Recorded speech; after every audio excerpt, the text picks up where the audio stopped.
Hello everyone. So we are going to start discussion on recent events that were happening in the news in the last week as well as the today. So our intention is to get a big picture, to get a big understanding, proper understanding of all the relevant current affairs, both from the prelims point of view as well as the mains point of view. So while attempting UPSC examination, so you should not only just focus on the concentration on the facts, but you should also get the big picture. What is happening? Why these things are happening? And what are the implications on the India? So this is how your preparation has to be. So in the same manner, we are going to do discussion on the current events that are happening in the news. So let's start. The most important thing always in the headline is Trump policies. So what is happening recently? So Trump said the USA is facing current account deficit. The USA is facing current account deficit with various countries. So USA believes it has to impose tariffs on these countries in order to match these trade imbalances, because these countries are having surplus. So if I impose taxes on these countries, then even the USA economy will match those things. So surplus will be managed. This is what the Trump believes in. Okay. So if you can see here, this is where the countries are having the trade surplus with the USA. The first country is the China, that is having so much of the trade surplus. Then comes the Mexico, then Vietnam, Germany, and all these things, and India is somewhere around the 10th place. So USA want to correct this imbalance by imposing the tariffs. Now you need to understand. So what is this? What are the implications on these things? So USA has announced that Liberation Day is coming up, and so approximately by tomorrow we'll get to know. So what would be the Trump's policy on these tariffs? What would be the level of tariffs that are being imposed by the USA government? On which countries? Is it the same? The level of taxes that are imposed, is it same on all these countries, or there would be some kind of variation according to the deficit and the surplus these countries are having? Okay, with these countries USA is having the surplus, and with these countries USA is having the trade deficit. So how the tariff structure is going to be? Okay, keeping this thing aside, now what are the global implications of these issues, and what is happening? What is going to happen on the India? What is the impact on the India?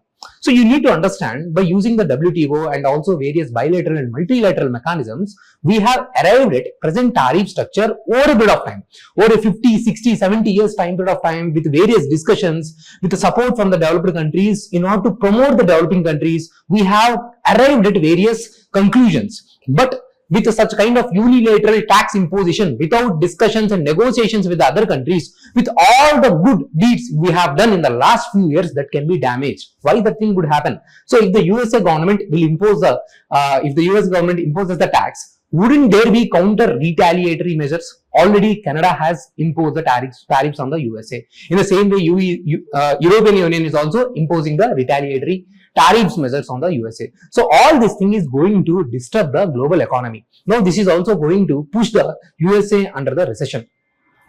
So is India is going to get affected by this thing? So let's see. So let's see the scenario of the India. If you see the scenario of the India,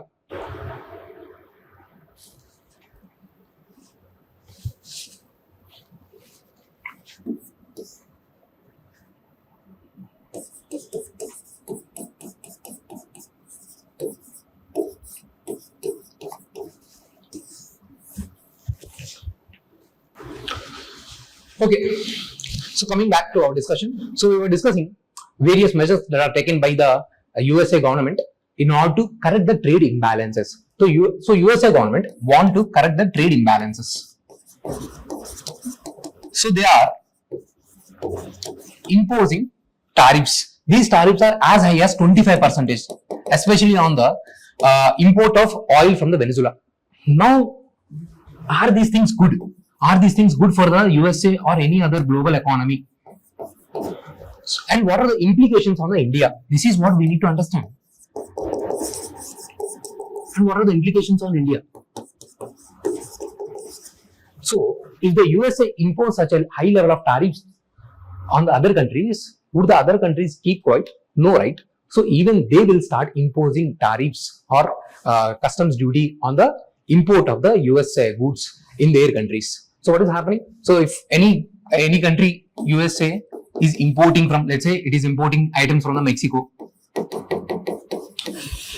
for suppose it is importing item for somewhere around $1. Now it will be imposing somewhere some tax of 0.5 percentage. So this is what it is happening. Now the same thing USA will do, Mexico will do on the import of the USA goods. With all these things, the cost of these goods will be increasing. So the cost of goods are increasing. And at the same time, overall demand will reduce. As the demand reduces, because why the demand reduces? If the inflation or if the price of the product is very high, will you like to purchase that product, or will you purchase those things when it is in a reasonable price? Of course, we will purchase when it is in a reasonable price, right? But not when the prices are very high. As a result, because of all this scenario, globally, every country is imposing taxes on other countries' goods. So because with this thing, the demand will come down. So as the demand will come down, so this can lead to the recession. What is the scenario of the recession? Recession means the demand is stagnated or very low. It is negative. So as a result, if there is no demand, will there be the production? For suppose, okay, there is no one having any kind of demand towards the automobile sector. Okay, no one willing to purchase any kind of cars or mobile phones or anything. So obviously the production will stop, production will reduce or else. So this thing is going to impact the jobs. Only when there is production, there will be the job creation. If there is no production, there is no job creation. So this is going to cause recession. So various trade analysts have said, okay, this is going to cause the recession. The chances of recession is 25%, and someone are saying this is as high as 30% of the recession. So one major impact that is going to cause is, the recession. Another second major impact is, whatever the tariff structure currently we have, it has been arrived at after so many discussions, be it under WTO or under the various multilateral mechanisms or bilateral mechanisms.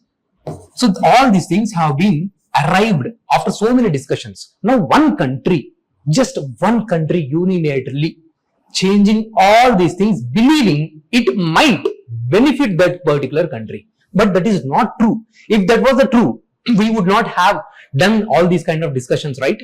So this is going to affect all these things. It is not that easy to bring a kind of global consensus on particular things like reduction of the tariff systems and all.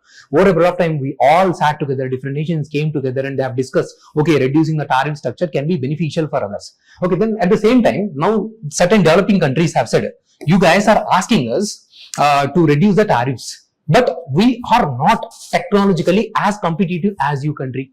Like say, India has said, USA, UK, Europe, we are not having that kind of technology with us. How can we compete with you if we reduce the taxes? Then there was a concept called GSP, Generalized System of Preferences. This is nothing but a kind of certain benefits were given to the developing countries. Given to the developing countries by the developed countries. Where the developed countries will not impose high amount of duties on these developing countries. Now, India has also got lot benefited from this kind of GSP. However, with the same kind of perception, this GSP was cancelled to India in the 2019. Currently, we are not taking this benefit. This was offered by various developed countries. It was cancelled down by the USA. Okay, USA is no more offering any kind of benefits to the India. So this is what is going to happen. All the kinds of confusion can be created. So if you are an investor, will you invest in the times of certainty or invest in the times of the uncertainty? If every country is trying to involve in this tariff policies, counter tariffs and all, tariff wars is going on, there is so much of uncertainty, there is price fluctuations are happening, at the same time currency fluctuations are happening, dollar value rise, fall, all these things are happening. So in these kinds of uncertainty, people will not go for the investment. So this is going to disrupt the global economy. Okay, so this is what which current policy is not good for the anything global scenario. But is this the same thing for the even India? So what is the implications on the India? So for the India, USA is one of the largest export destination. So around 17% of the India's export goes to the USA. So definitely India may get affected if we consider from this point of view. But this value, if you consider in terms of the GDP, it is just 2% of your GDP. The amount of value that you get after exporting it to the USA, the amount of value it is just 2% of the GDP. So India may not be that negatively affected with this kind of system. Besides, India can also enter in a good trade agreements with the EU, then UK. Currently, we are in discussions for so long time with the EU, especially with the EU for the free trade agreement. Now we can get a good deal with the EU, because even EU also, European Union also facing hardships from the USA. So this thing is a kind of, it can set a good platform for us to discuss a right deal for us, which is beneficial to us. Okay, this is what the scenario is. Now let me show you the other thing. Okay, if you can see here, see our India's export growth has been increased from $466 billion to 778. That is a very good thing, very good positive thing. If you can see here, the majority of exports are happening to the North America as a continent. Then if I consider in terms of the GDP, the amount of trade is happening with the USA in terms of the GDP. The highest with this policy, the country which is going to affect the highest in terms of the most affected country is the Mexico. Okay, and if I see that from the Indian point of view, the India is least affected because it is only just 2.5% of the GDP. So continuing from there, so if you see the implications that are on India, they are relatively low. It is just 2% of the GDP, the percentage of the GDP that is getting affected. Okay, or the amount of GDP, the value we see, the amount of value when we take it for the amount of value we are exporting to the USA in comparison with the GDP is just 2%. So we are not that much impacted as the other countries are affected. Okay, so this is what the implications are. So we got the big picture. Now any tariff measures that happens are being taken up by the USA, now you will get a big understanding. At the same time, we also need to understand that India is in continuous discussions and negotiations with the USA. Unlike other countries, India is not involved in the retaliatory measures.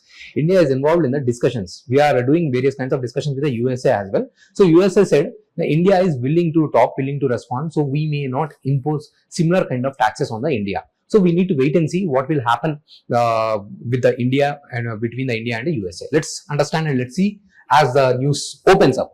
This is how we do the discussions. This is how we approach to the newspaper. Okay, whenever something happens, then we'll study those things. Then as new events open up and new articles comes, okay, then we will do the analysis according to that. This will give us a good amount of quality content for us to write in the mains and as well as the prelims. Now, what kind of questions you can expect from the prelims? Now, this thing they can ask, okay, what percentage of the GDP will be is equated to the trade with the USA. So how much of the India will be impacted? So it is simply 2% of the GDP. And how much of the exports that we do to the USA is one of the largest trading partner of the India or not? That we have seen that the USA is the largest trading partner of the India, but however it is just 2% of the GDP. So these are the two crucial facts, very important for the prelims. They can test us our analysis or our understanding regarding the recent scenario. Okay, so this is about the current policy that is happening.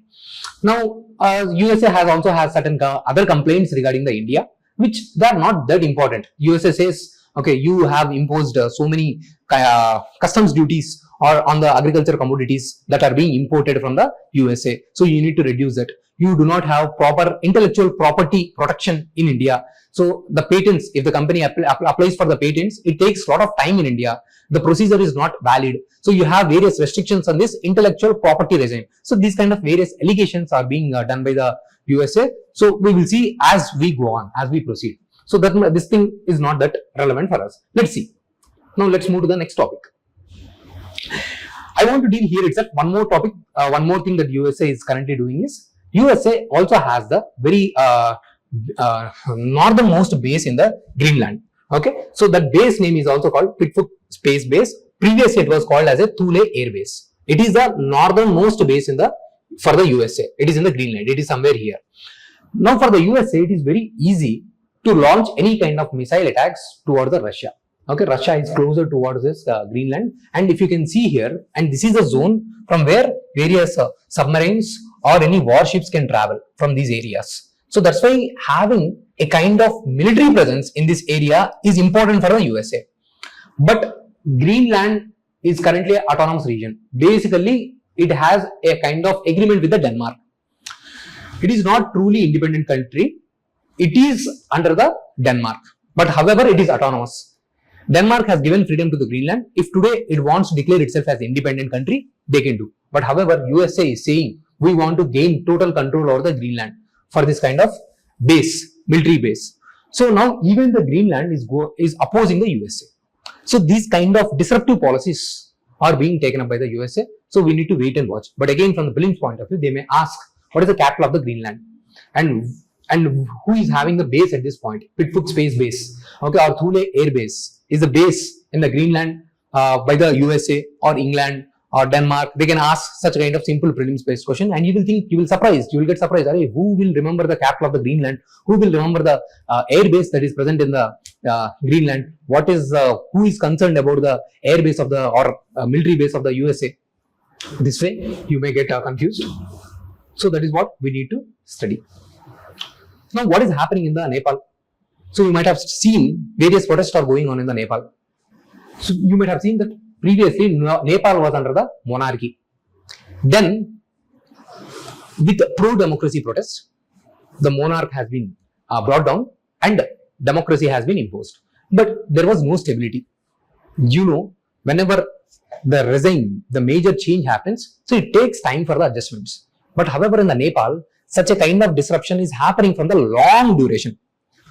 So in the last 17 years, there were almost 10 times the government has been changed.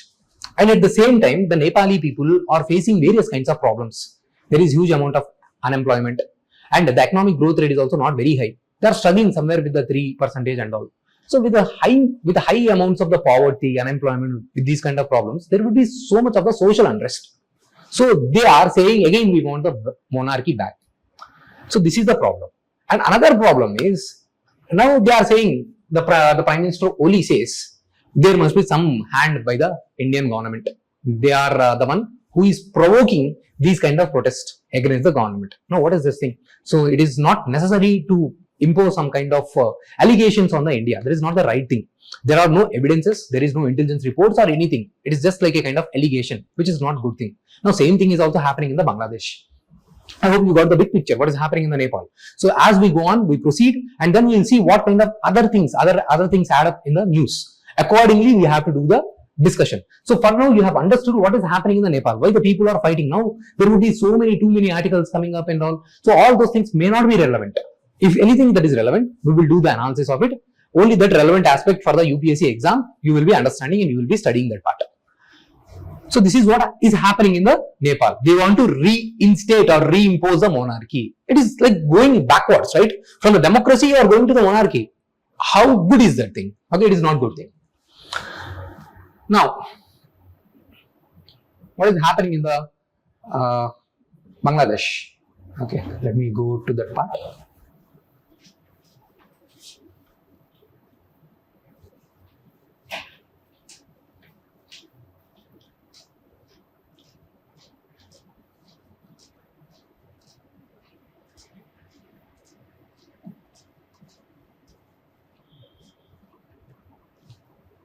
Okay. So Bangladesh had visited China. That is not the good. That is not the bad thing for India.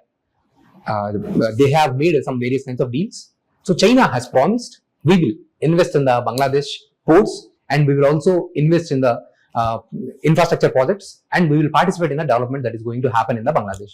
Everything is good. So we are not concerned with these kind of investments that are being done by the China. But the problem is when the Muhammad Yunus visited China, he once mentioned that northeast states of India are landlocked and China can show its presence in the Indian Ocean. So it is not clear why the northeast has been highlighted during their discussion, their bilateral discussion, why the northeast has been highlighted. So this can be a security concern for the India. So India got concerned why India is being provoked. So this is a kind of provocation. So we are not at clear why this thing is happening. Now we need to see, we need to wait and watch. But however, Bangladesh is our neighbor. Bangladesh is having borders with the India. So we want to have good relationships with the Bangladesh. Bangladesh also have the trade deficit with the India. Okay, and we also share rivers with the Bangladesh, and it is very important in the interest of the India as well as the Bangladesh, we deal things in a sustainable manner, not hurting interest of the other countries. So it is very important for the India to deal with the Bangladesh in a proper manner. So this is also another important key point that we need to keep in mind. So as the things progress, we will also understand how it is going to be, how India is going to deal with this situation. Nearby, we are also going to have the BeamSteak summit. In the BeamSteak, obviously Bangladesh will present, and we need to wait and watch how we are going to interact with the Bangladesh. Are we going to take this thing forward or not? So what will happen? We need to just wait and watch. As the things open up, again, we will get to see more data. And you also might be aware, previously there was Sheikh Hasina government. During that government, India was having very good relationships with the Bangladesh, and Bangladesh got separated from the earlier from the Pakistan during this Bangladesh Liberation War, that is 1971 war, and India has supported Bangladesh in getting the freedom. Unfortunately, now with the regime change, as a Sheikh Hasina government has been fallen and a new government has come into the power, now they consider India as a kind of unfriendly nation, and they are again making good deals with the Pakistan. This is very unfortunate. The country which has committed war crimes towards the country, and they are making good deals with them, and they are opposing India as well. So that is a kind of problematic scenario. This is happening between the India and the Bangladesh, and Bangladesh is trying to improve its relationship both with the Pakistan as well as the China. Okay, I hope you have got the big picture what is happening in the Bangladesh.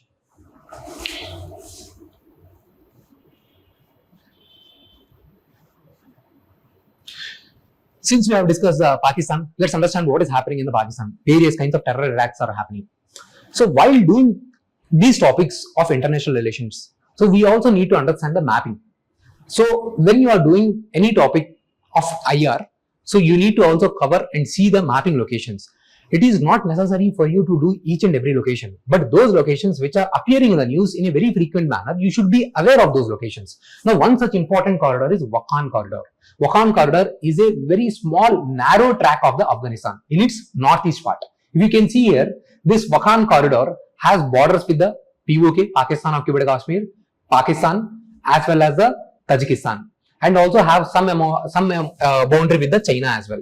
So this is the most important track, and this area is also filled with the insurgency. So many terrorist activities happen, and so many issues go on there, and it is the least developed as well.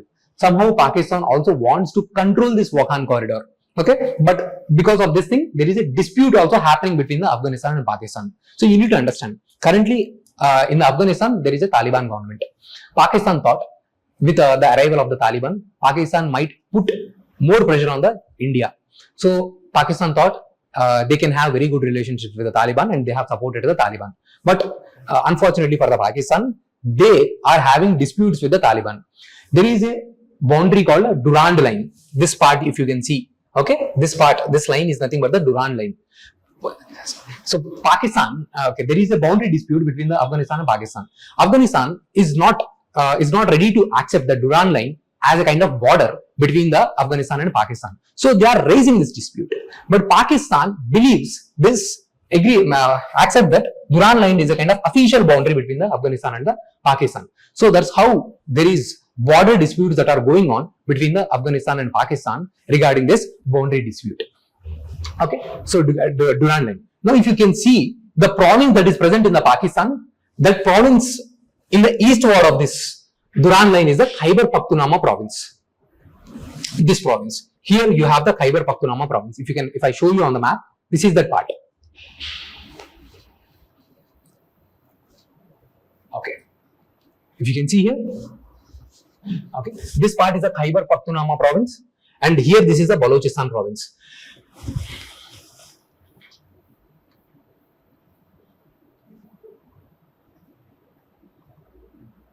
Okay, so this is the province I was talking about.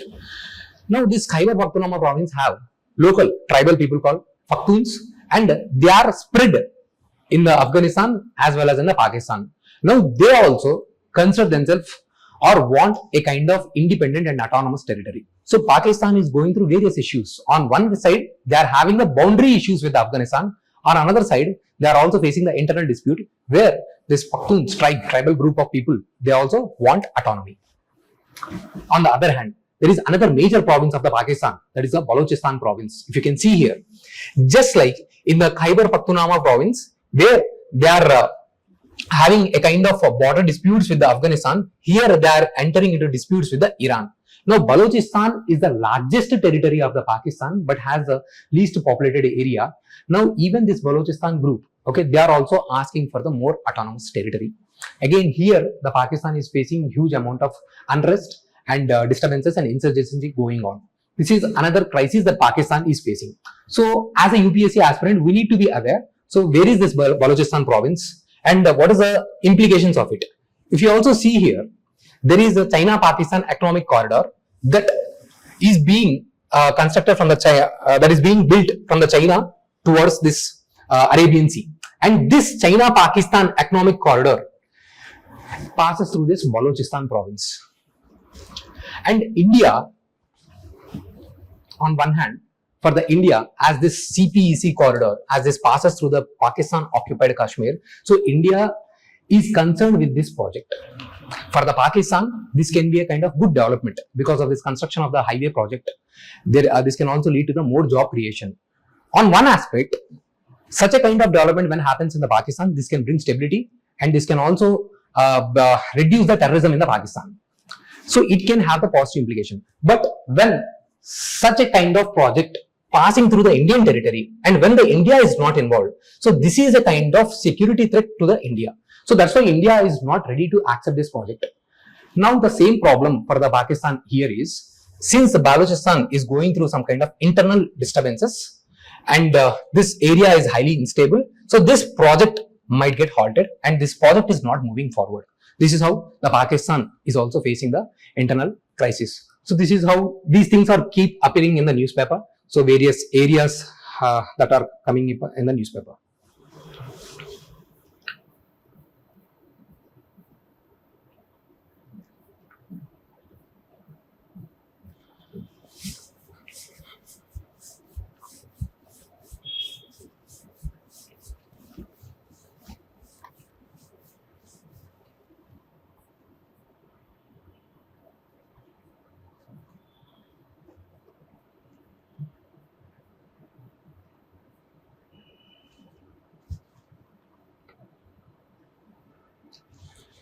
No, another most important topic that frequently appears in the news, and even this thing is in the newspaper headings recently.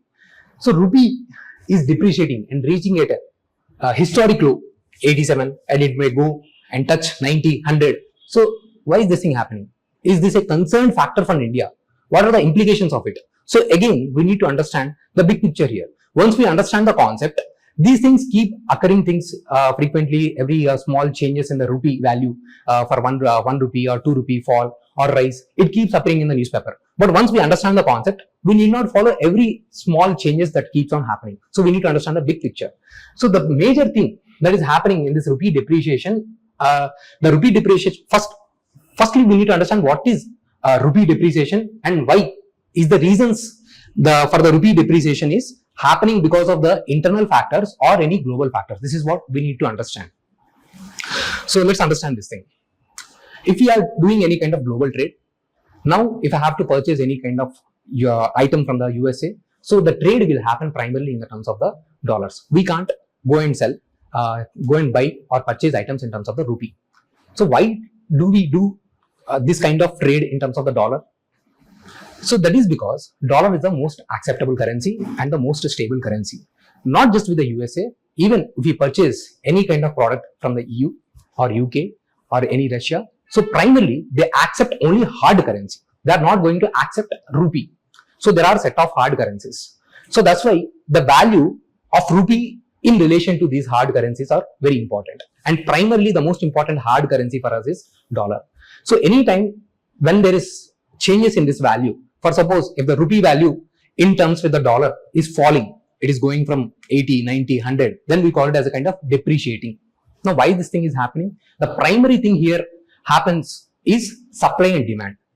If there is more demand, obviously the price of that particular item will rise. Now currently there is more demand happening for the dollar. Why there is more demand for the dollar?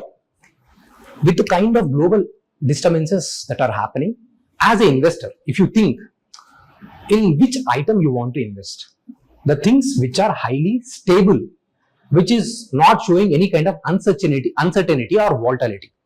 So dollar is considered to be a highly stable. So people try to invest in the dollar rather than the rupee or any other currency. So as a result, the demand for dollar is increasing because of the global uncertainties happening. So of course, as the demand increases, so the price value will increase for the dollar. More and more people are demanding the dollar. If any person or any person who is trading with the outside country, they are coming to RBI or any exchange rate system and they want to pay in terms of the dollar, so they will put more pressure or else a kind of more demand for demanding this amount of currency, dollar. So the more and more demand, so as a result, the value or price of the dollar will increase. So this is what happening. So as a result, in relation to the rupee, the value of the dollar is increasing.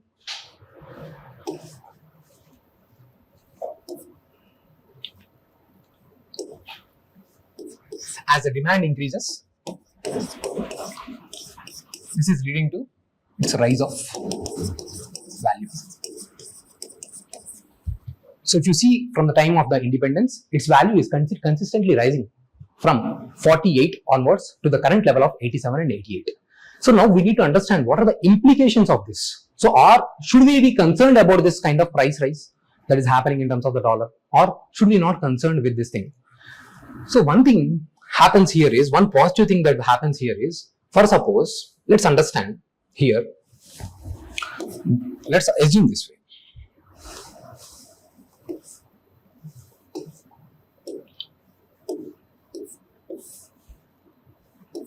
Okay, so let's assume $1 is equal to 40 rupees.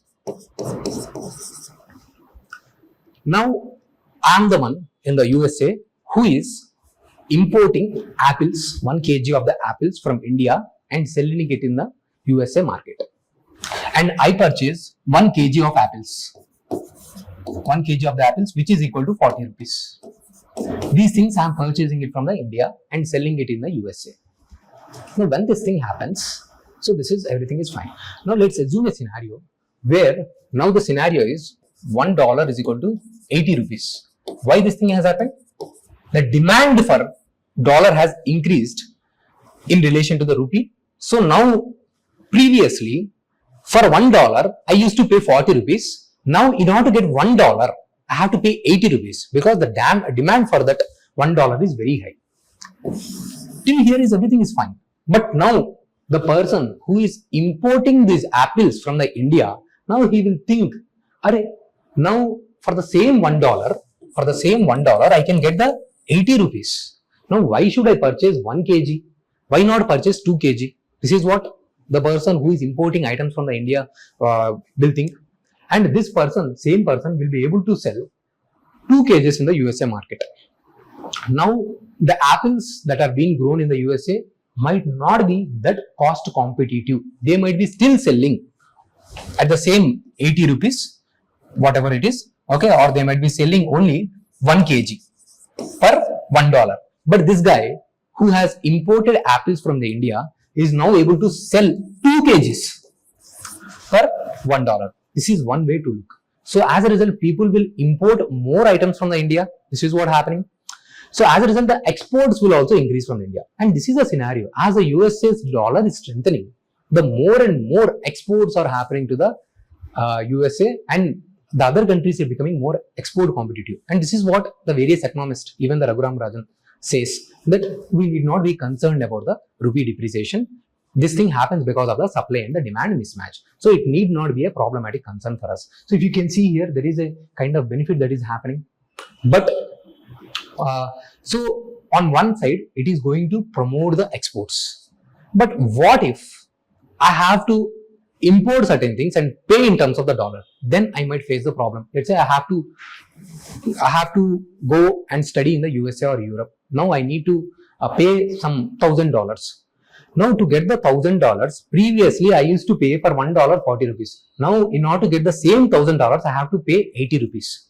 So then this thing becomes costly. Whenever I import any services, when I go for any kind of travel, tourism, then again this thing becomes costly for me. And when I have to pay any kind of debt in terms of the dollar, again this thing becomes very costly for me. So these are the problems of concern during the depreciation. See here, the positives are boost to exports, increased revenue for exports. Okay, but negatives are higher import cost, inflation, and the debt repayment cost. Okay, so this is the problem. Again, here another point that we have to understand is, now in the same example where $1 has become 80 rupees, that is a nominal exchange rate. But when we also consider the inflation value, then we call it as a kind of real exchange rate.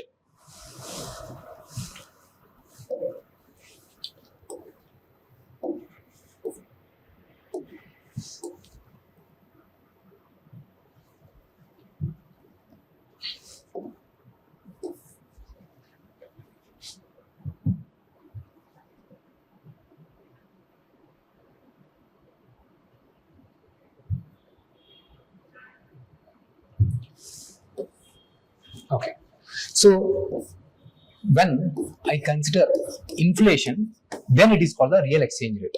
In the previous example, I have mentioned, okay, $1 is equal to 40 rupees. But because of the more demand for the dollar, the $1 has become 80 rupees. But here I have only considered demand and supply, right? I have not considered the inflation as a factor. When I consider the inflation as a factor, in this thing, there could be the inflation and actual price might be not 40 rupees. The actual price might be $1 is equal to somewhere it could be 50 or 60 rupees. Now, if you can see here, the gap has been narrowed down. So from 40 to 80, it was almost I'm getting 2 kgs of apple. But in this case, I might only get 1.5 kgs of apple. So whenever there is an inflation, the real exchange rate value will change. The gap between the real exchange rate and the nominal exchange rate will get narrowed down and we might not get that much benefited. So this is the problem. So we have to control the inflation. So again, whenever such a kind of dollar and the rupee fluctuation happens, currency depreciation happens, then again we might face the crisis. Now imagine a scenario. We are importing 80% of the oil from the outside of the India. So now we have to pay more cost. Imagine where you have to pay in terms of the dollar for every 1 liter. Imagine previously you are paying $1, now you have to pay $2. Now imagine you have to pay if your needs are very high, instead of $100 you might be paying $200. Like this, your production cost is increasing because you are importing more and more oil and energy needs. So as a result, this production cost will be passed on in the production. So as a result, finally goods price will also increase. If I have to show on this thing,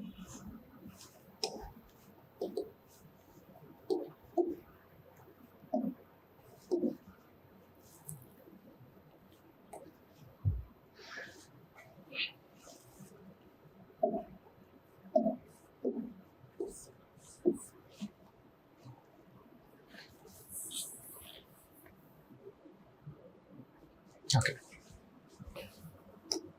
If I have to say here something, okay, if price increases, this will lead to the increase of the overall production cost. Here price can be all the inputs. So what are the inputs? One of the input is, let's assume that oil. Another inputs can be anything. If I am importing, then this input price can change. Okay, let's say I am importing some kind of electronic items from the USA. Again, here the input cost will rise. And finally, let's assume that I am producing some kind of car. Because I have imported so many items from the outside of the India, where I have to pay in terms of the dollar. So as a result, the dollar value has appreciated and the rupee has depreciated, I need to pay more. Previously, I might be paying somewhere around 500 rupees. Now I have to pay 1000 rupees for the same value of the dollar. So as a result, the price increased. So production cost increased. Now this is going to cause inflation. If the inflation is high, then demand will be high. Sorry, demand will be low. Demand will be decreased. So production will come down. As a result, GDP will slow down. And as a result, slowly the exports will also get hurt. So this is going to happen if this problem persists. But in the current scenario, that is not the case. Still, we are not facing problem to that level. Currently, our exports are getting benefited with the rupee depreciation. We are not facing that level of problem. Okay, so this is another important concept that you need to understand.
ఇది erase అవ్వట్లేదు.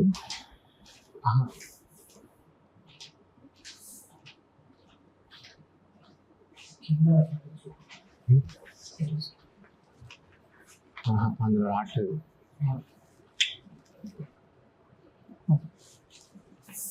Yeah, thank you.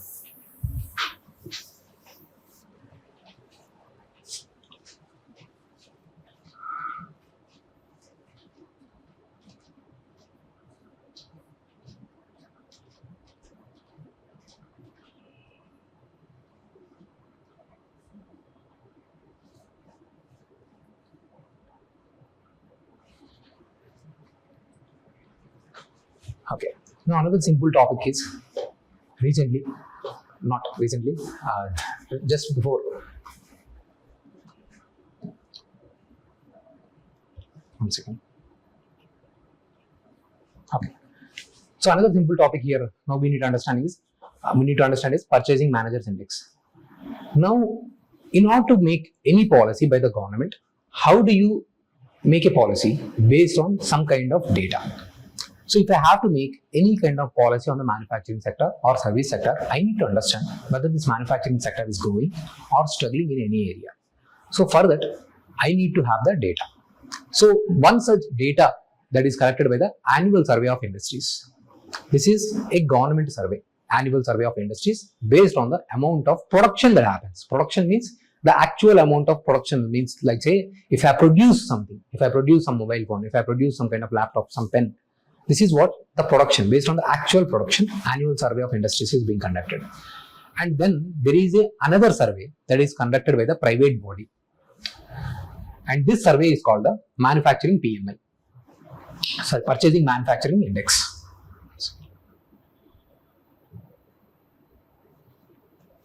Okay. Now, who does this survey? This survey is released by the S&P Global. Previously, it is known as IHS Market. Now, they will go to some kind of managers, around 400 companies, both in the manufacturing sector as well as the service sector. They will ask, what is your perception regarding the recent sales that are happening? So, they will ask questions to those managers in these 4 areas. So, how many new orders you got? What is the output? What is the employment? And what is the supply delivery times? And the stock of items purchased? So, in this way, every month, this kind of survey is done based on the inputs, these questions to the managers. Now, based on this thing, so I will arrive at a composite value of the PMI, both for the manufacturing and the services sector. Then, based on this value, if this value is more than 50, then I can say there is some kind of growth. Previous month, it was this value, this purchasing manufacturing PMI. Yeah, Purchasing Managers Index. Previously it was 57 and now it is 58.1. So this indicates there is some kind of positive momentum in the manufacturing sector. This shows some kind of a good aspect. Now simply this topic is important for the prelims. So they can ask who is conducting this survey and what is the frequency of this survey and what kind of questions are being asked. Does this indicate informal sector or not? No, this does not indicate informal sector. It only indicates formal sector of the economy. Does this cover service sector or not? Yes, it covers both manufacturing as well as the service sector. This is what you need to know. And which organization? The organization is the S&P. So this is another topic. Now let's understand one last topic of the day, which is also in the news. That is about the delimitation.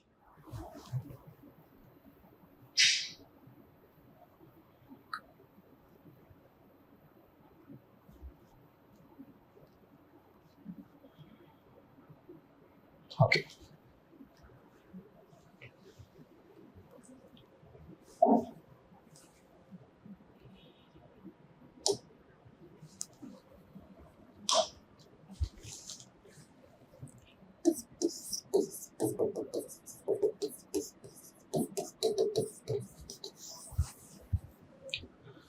So now this thing is going on in the news. What is this concept of delimitation? So you have 545 seats of MPs in the Lok Sabha. Now what this people is, currently we have elected some person and this person is representing his constituency. Now assume that this MP is representing this constituency. Now who will mark the boundaries of this constituency?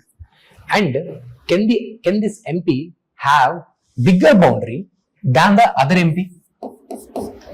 So these are the certain questions. In order to provide equal representation for each and every MP. Equal representation in the sense, so the population that are present here in his constituency and in this constituency should be similar.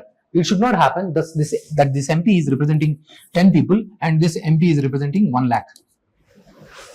In order to avoid such kind of scenarios, so delimitation process happens. Delimitation is a kind of delimitation happens to that constituency so that the proper representation happens in according to the population. So every time after the census, so this process is supposed to take based on the constitutional mandate.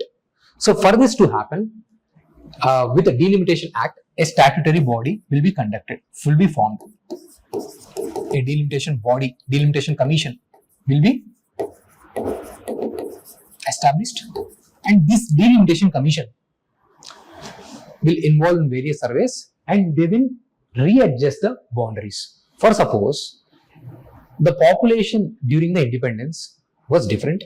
As we have progressed from 1947 till today, the population is changing as well as the migration patterns are changing. So we need to keep on continuously redraw these boundaries, right? So this process of delimitation, the adjustment of the delimitation boundaries or constituencies has to be a continuous process, at least after every decade, after every census. Like this we used to do every time. But what happened? So we have after 1971, we have actually halted this process till 2002.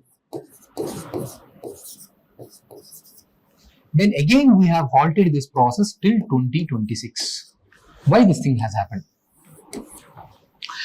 This thing has happened because now in the previous process we have seen every MP is representing certain population in his constituency. Now the population representation should be similar. Now imagine if a state has more population, then obviously I have to allot more amount of seats. That means more MPs will be coming up from that state. For suppose UP has so many seats being provided under the Lok Sabha because they have more number of population.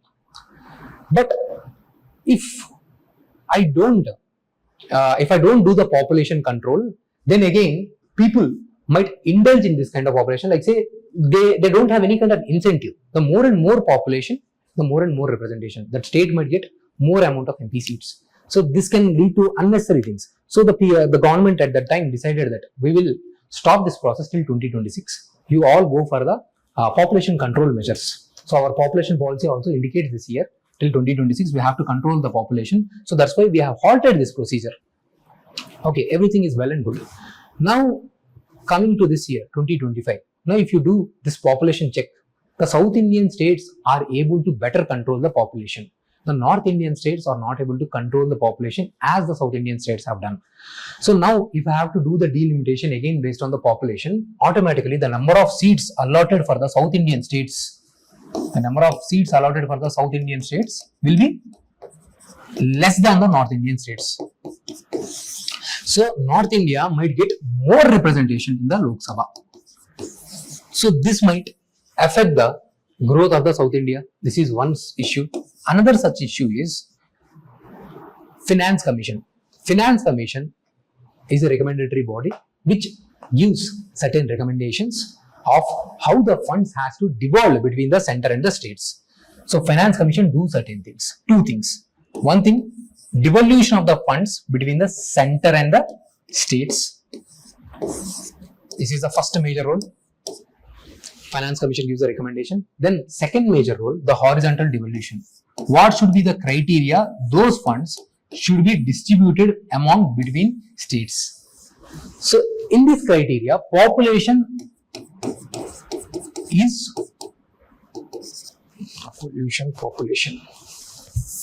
in this, population is one such criteria for the devolution of the funds.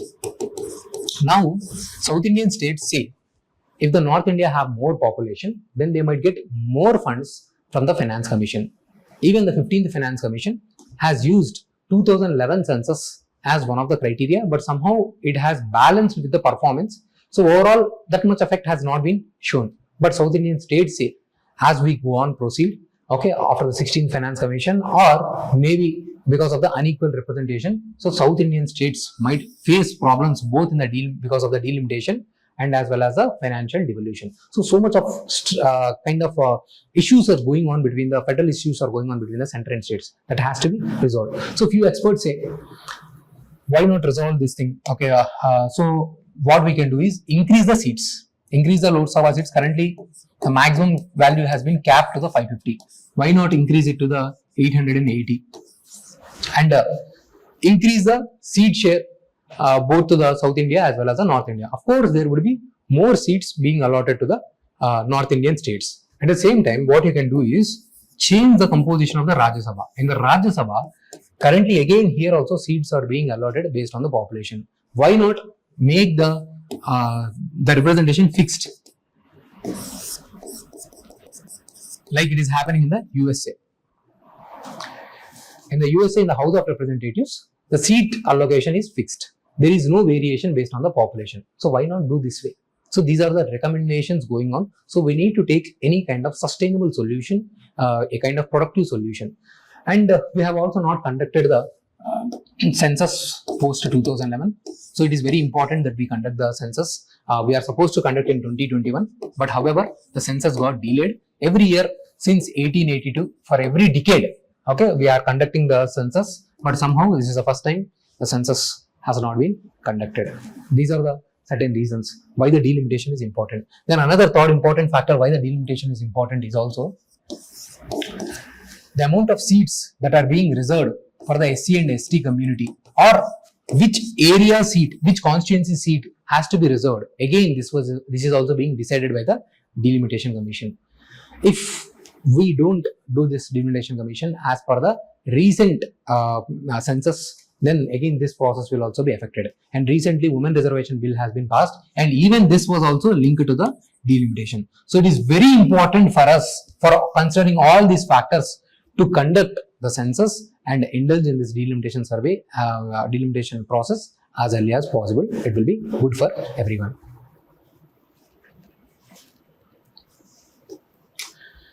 Last topic of the day.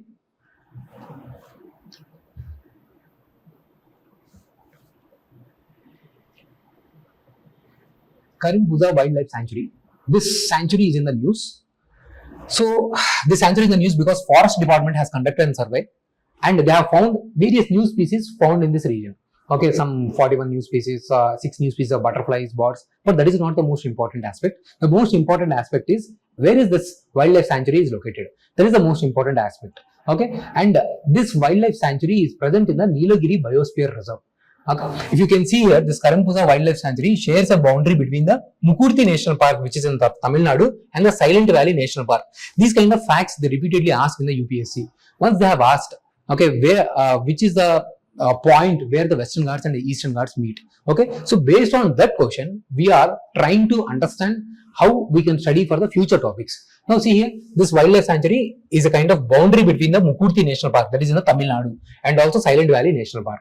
Now all these national parks are present in a bigger area, bigger protected area called the Biosphere Reserve. The Biosphere Reserve here which we are talking about is the Nilagiri Biosphere Reserve. If you can see here, this is such a huge Biosphere Reserve that is spread in the areas of the Karnataka, Kerala and the Tamil Nadu. This is such a bigger Biosphere Reserve. Now if you can see here, Mukurthi National Park and the Silent Valley National Park. That wildlife sanctuary is present somewhere between in this area. So this is how we need to study here. Now this Nilagiri Biosphere Reserve, okay, if you can see here, this has various national parks under it. Those national parks are Muddumulai National Park, Mukurthi National Park, Nagarhole National Park. Now you also need to remember the states: Bandipur National Park, Silent Valley National Park, and also certain wildlife sanctuaries. Now here in this wildlife sanctuary, already UPSC has already asked the question on the Satyamangalam Wildlife Sanctuary. The question that was asked was, which is the location that is present where? See, this is a question. Okay, let me show you the exact question. Which serves as an ecological, which area serves as an ecological link between the Eastern Ghats and the Western Ghats? And they have given these things. Okay, Nagarhole, Nallamalla Forest, Seshachalam Biosphere Reserve. So maybe you might be able to eliminate the Seshachalam and Nallamalla Forest because these are present somewhere in the Eastern Ghats. So it is very easy to eliminate, but you might get confused between the Nagarhole National Park and the Satyamangalam Tiger Reserve because they are present in the nearby areas. So there can be the confusion. So when we are through the PYQs, when we understand these topics and their locations in a proper manner, so we'll get more clarity. So the answer here is Satyamangalam Tiger Reserve. Okay. Now another certain additional facts that we can add up here is Biosphere Reserve means the largest protected area. Okay, this is a huge protected area, which includes core area, buffer zone, and the transition zone. So we are protecting the whole area, whole territory. So this is a very good protection mechanism. What happens is when we protect the small area, there can be interlinkages or interdependence between the different organisms that are present there. For suppose I am just protecting the small area here. Now there is one, the organisms here are dependent on the organisms here. Now this will get affected. So always try to protect the bigger area. So this Nilagiri Biosphere Reserve is a bigger Biosphere Reserve which has so many national parks or wildlife sanctuaries in it. Does this have the protection under the Wildlife Protection Act? No, it does not have the Wildlife Protection Act protection. some safety is present to the core areas. Rest of your national parks, wildlife sanctuaries, okay, these are protected under the Wildlife Protection Act. Okay, you have UNESCO's global program, Man and Biosphere program, where based on this program, even India is also protecting the this biosphere reserves.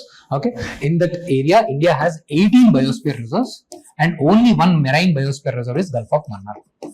These are certain facts. Now, it is very important for you to know all these 18 biosphere reserves and which are those biosphere reserves that are also recognized by the UNESCO program. So, these are the certain facts in addition to the facts that are mentioned here that we can cover. This is how we need to study the current affairs, where we are covering all the areas without missing any topic, and all the interrelated areas also we are trying to cover here. So, I hope the concept is clear, and we are done with the topic. So we have covered all the important areas that are happening frequently in the news in the last 2-3 days. That's all for today. That's all for the discussion. Thank you.